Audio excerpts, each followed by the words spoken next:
दोस्तों अभी तक हमने जाना कि आंकड़े जो हैं द्वितीयक आंकड़े हम कैसे प्राप्त कर सकते हैं और कितने स्रोत होते हैं, उनके किस किस स्रोत से प्राप्त कर सकते हैं।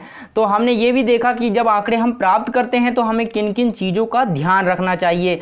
तो हमने अब देखते हैं दोस्तों यहाँ पर द्वितीयक आंकड़ों के दो महत्वपूर्ण स्रोत, यानी इसके अलावा भी दो महत्वपूर्ण स्रोत है कि आंकड़े हमें कहाँ से मिल सकते हैं। तो देखिए दोस्तों, हम जानते हैं कहाँ से, भारत की जनगणना। दोस्तों भारत की जनगणना जो होती है, जो उसके द्वारा हम बहुत सारे आंकड़े एकत्र कर सकते हैं। जनगणना के माध्यम से आंकड़े एकत्र करना ये बहुत ही अच्छी विधि है। इसके द्वारा हम बहुत ही सरलता से आंकड़े एकत्र कर सकते हैं और बड़ी संख्या में। तो आप जनगणना के बारे में जानते होंगे कि जो है ये हर 10 साल में होती है, तो इसके बारे में आप जानते होंगे। आपसे भी पूछताछ की जाती होगी और इसके आंकड़े एकत्र किए जाते होंगे। तो पूरे देश के लिए जब आंकड़े एकत्र किए जाते हैं इसमें, तो ये जनगणना विधि होती है। इसमें कहते हैं, अब आती है दूसरी विधि दोस्तों, इसमें राष्ट्रीय प्रतिदर सर्वेक्षण कार्यालय की रिपोर्ट एवं प्रकाशन, यानी इसे कहते हैं NSSO। इसकी फुल फॉर्म है दोस्तों, आप देख सकते हैं, इसकी फुल फॉर्म है report and publication of national sample survey office.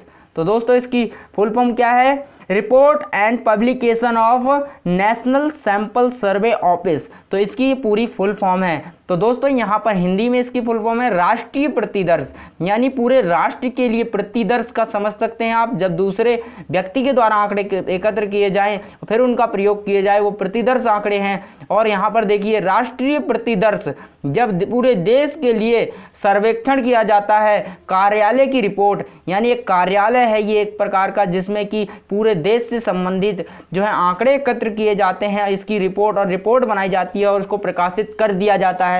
तो ये एक बहुत अच्छा साधन है जिसके द्वारा हम आंकड़े एकत्र कर सकते हैं। तो दोस्तों यहाँ पर हमने पढ़ा क्या, भारत की जनगणना, इसके द्वारा हम आंकड़े एकत्र कर सकते हैं। उसके बाद हम राष्ट्रीय प्रतिदर्श सर्वेक्षण कार्यालय की रिपोर्ट एवं प्रकाशन से आंकड़े एकत्र कर सकते हैं। देखिए दोस्तों, ये जो नाम जो है बहुत ही लंबा है, तो याद रखने में मुश्किल होती है। तो आप इसको नाम से याद रख सकते हैं, NSSO। ये शॉर्ट फॉर्म में नाम आप याद रख सकते हैं, क्योंकि ये बहुत लंबा हिंदी में नाम है इसलिए ये भूल जाता है। तो आप इससे याद रख सकते हैं NSSO, राष्ट्रीय प्रतिदर्श सर्वेक्षण कार्यालय की रिपोर्ट एवं प्रकाशन। तो चलिए दोस्तों इसको देखते हैं, भारत की जनगणना, यानी इस भारत की जो जनगणना होती है उसमें जो है किस प्रकार के आंकड़े एकत्र किए जाते हैं, वो आंकड़े किससे संबंधित होते हैं। तो चलिए दोस्तों जान लेते हैं। यहाँ पर देखिए, देख सकते हैं आप, भारत की जनगणना है। यहाँ पर देखिए दोस्तों, भारत की जब जनगणना की जाती है पूरे देश में, जो है एक एक व्यक्ति से पूछताछ करने के बाद जब आंकड़े एकत्र किए जाएं तो उसे भारत की जनगणना यानी जनगणना विधि कहते हैं। इस जनगणना विधि में देखिए दोस्तों कौन कौन से आंकड़े एकत्र किए जाते हैं।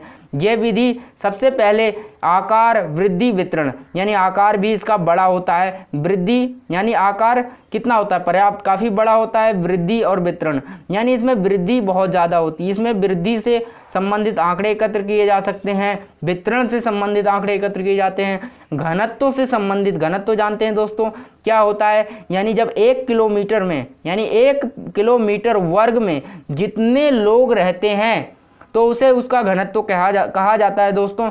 तो आप समझ गए कि घनत्व क्या होता है, यानी 1 किलोमीटर जो है क्षेत्र होता है, 1 किलोमीटर स्क्वायर वर्ग, ठीक है। तो उसमें अगर लोग जितने उस एरिया में रहते हैं तो उस क्षेत्र का वह उतना घनत्व होता है, उसके हिसाब से घनत्व निकाला जाता है। उसके बाद आता है लिंग संरचना।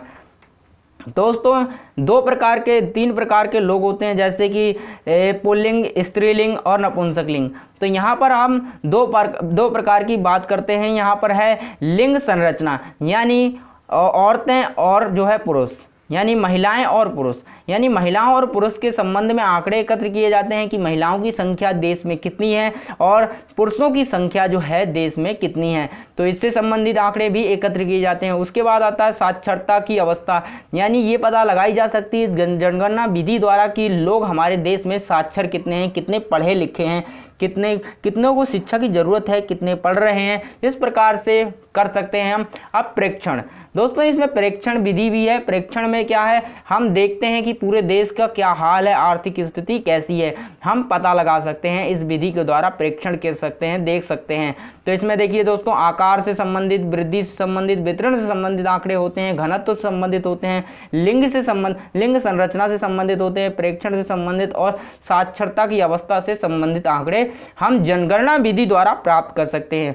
उसके बाद दोस्तों देखिए, NSSO राष्ट्रीय प्रतिदर सर्वेक्षण कार्यालय, राष्ट्रीय प्रतिदर सर्वेक्षण कार्यालय, इसके द्वारा दोस्तों राष्ट्रीय प्रतिदर सर्वेक्षण कार्यालय, इसके द्वारा जो है, इस रिपोर्ट के द्वारा हम कौन कौन से आंकड़े प्राप्त कर सकते हैं, चलिए देखते हैं।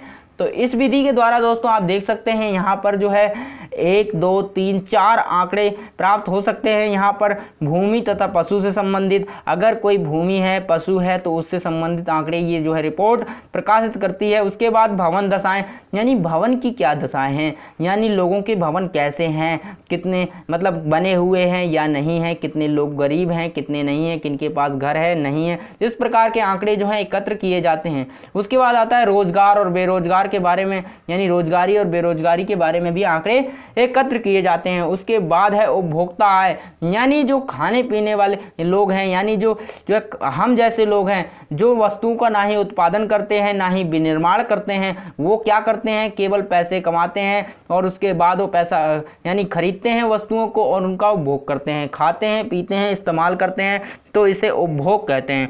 तो ऐसे व्यक्तियों की जो आय होती है, आय का मतलब दोस्तों सैलरी से होता है कि कितनी सैलरी है, उसकी इनकम कितनी है। तो इस तरह से उपभोक्ता की आय, यानी उपभोक्ता की आय कितनी है, यानी जो लोग देश में रह रहे हैं उनके पास कितनी कितनी आय आती है, तो इसके बारे में जानकारी एकत्र की जाती है इस रिपोर्ट के द्वारा। और रोजगार बेरोजगारी के बारे में, भवन के बारे में, भूमि के बारे में।